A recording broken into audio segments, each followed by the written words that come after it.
नमस्कार, मेरे किचन में आपका स्वागत है।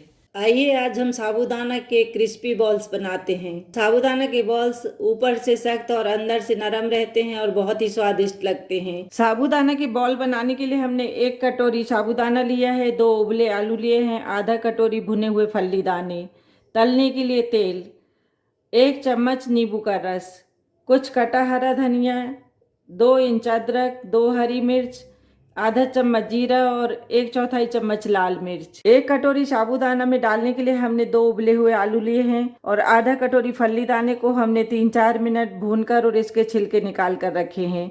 अब हम इन्हें दरदरा पीस लेंगे। साबूदाना बनाने के लिए हमने साबूदाना को 3-4 घंटे भिगो कर रखा था और आप देख सकते हैं साबूदाने कितने अच्छे से भीग चुके हैं और इस तरह से यह दबने लगे हैं। हमने इस फल्ली दाने को पीस लिया है, इस तरह से ही आपको भी पीसना है। अब हम आलू को किस लेते हैं। आलू को किसकर डालने से यह सभी साबूदानों में अच्छे से मिल जाएंगे और इसके बॉल भी बहुत अच्छे बनेंगे, इसलिए आप आलू को किसकर ही डालें। आलू की मात्रा आप बहुत ज़्यादा भी ना करें, ना ही कम रखें। इसी तरह से आपको 1 कटोरी में 2 आलू डालना है। साबूदाना के बॉल बनाने के लिए हम इन्हें हल्का सा मिक्सर के जार में डालकर पीस लेते हैं, फिर इससे बॉल बनाएंगे। हमें इन्हें बहुत ज़्यादा महीन नहीं करना है। साबूदाना को पीसते समय ही हम इसमें अदरक के छोटे छोटे टुकड़े करके डाल देंगे, जो साथ में ही इसमें पिस जाएंगे। और इसी में हम डाल देते हैं मिर्च के छोटे टुकड़े करके, और इसी में हम डाल देंगे हरा धनिया। अदरक, धनिया और मिर्च को हम साबूदाना के साथ ही दरदरा कर लेंगे। अब हम मिक्सर के जार को 2-3 बार बंद चालू करते हुए दरदरा पीस लेंगे। देखिए, इस प्रकार से साबूदाना, धनिया, मिर्ची और अदरक सब अच्छे से पीस चुके हैं। इसी तरह से आपको पीसना है, आप इसे बहुत ज़्यादा महीन ना करें। इस तरह से पीस कर बनाने से बॉल बहुत अच्छे चिकने बनेंगे और ऊपर से इनकी परत क्रिस्पी रहेगी और ये अंदर से नरम रहेंगी। हमें इसमें खड़े साबूदाना नहीं रखना है, इसी तरह से पीस कर बनाना है। और हम इसमें डालेंगे फलाहारी नमक। अब हम बाउल में पिसे हुए साबूदाना निकाल लेते हैं। इसी में हम डालेंगे पिसे हुए फल्ली दाने और इसी में डाल देंगे किसे हुए आलू, थोड़ी सी लाल मिर्च, आधा चम्मच जीरा और 1 चम्मच नमक। अब हम इन सभी चीज़ों को अच्छे से मिला लेते हैं। साबूदाना के मिश्रण में ही हम डालेंगे 1 चम्मच नींबू का रस और आधा चम्मच पिसी हुई शक्कर। इससे साबूदाना के बॉल में अलग फ्लेवर आता है और इनका स्वाद भी बढ़ जाता है। और इनको भी हम अच्छे से मिला लेते हैं।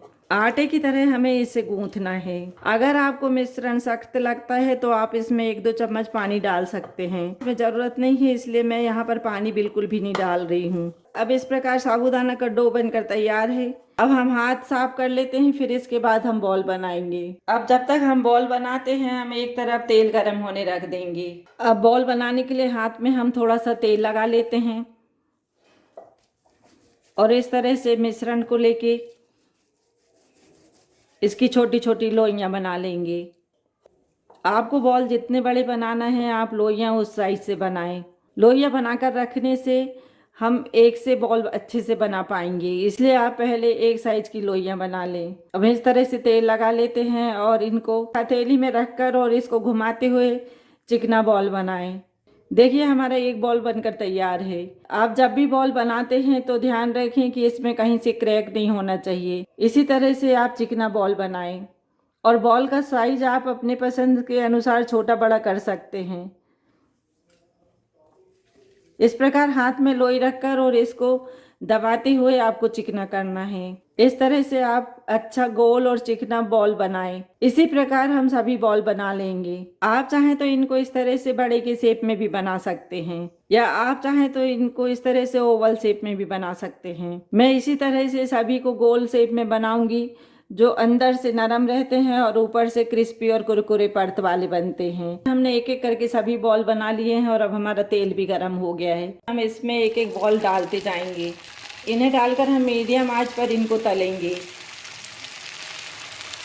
जितने बॉल तेल में आते हैं आप उतने ही डालें। बहुत सारे आप एक साथ डाल देंगे तो यह चिपकने लगते हैं और आपको तलते समय ध्यान रखना है आप इन्हें मीडियम आंच पर ही तलें। अगर आप बहुत तेज आंच पर तल देंगे तो यह ऊपर से जल जाएंगे और अंदर से कच्चे रहेंगे। इसलिए आपको आंच का ध्यान रखते हुए ही तलना है जिससे यह अंदर तक सिक जाए। अब सिकते हुए 2 मिनट हो चुके हैं। अब हम इनको इस तरह से पलट देते हैं। इस तरह से इनको घुमाते हुए आप इनको कुरकुरा और सुनहरा तलें। आंच का आपको ध्यान रखना है, मीडियम आंच पर ही आप इनको घुमाते हुए तलें जिससे यह अच्छे से अंदर तक सिक जाए। क्योंकि यह हमने गोल बनाए हैं इसलिए इनको सिकने में अंदर तक थोड़ा टाइम लगेगा। इसलिए आप इनको सब तरफ से घुमाते हुए और 3-4 मिनट इसी तरह से तलते रहें मीडियम आंच पर। देखिए अब धीमे आंच में यह कितने अच्छे से सिक रहे हैं। इस तरह से अब सिकते हुए बॉल गोल्डन ब्राउन हो चुके हैं। अब हम इनको निकाल लेते हैं और इस तरह से बॉल को निकालकर थोड़ी देर इसी तरह से रुके रहें जिससे इसका एक्स्ट्रा तेल इसी में निकल जाए। और अब हम पेपर नैपकिन पर इसको रख देते हैं।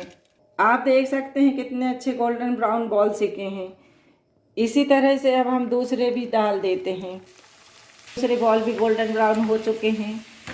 अब हम इन्हें भी निकाल लेते हैं। इसी प्रकार आप भी इनको सुनहरा और कुरकुरा तलें। अब इनको भी हम इसी तरह से पेपर नैपकिन पर रख देते हैं। आप देख सकते हैं यह कितने क्रिस्पी और कुरकुरे हैं। गर्मा गर्म साबूदाना के बॉल्स बनकर तैयार हैं। आप भी इन्हें बनाकर अपने फलाहार में उपयोग करें। यह बहुत ही स्वादिष्ट लगते हैं और बहुत जल्दी बन जाते हैं।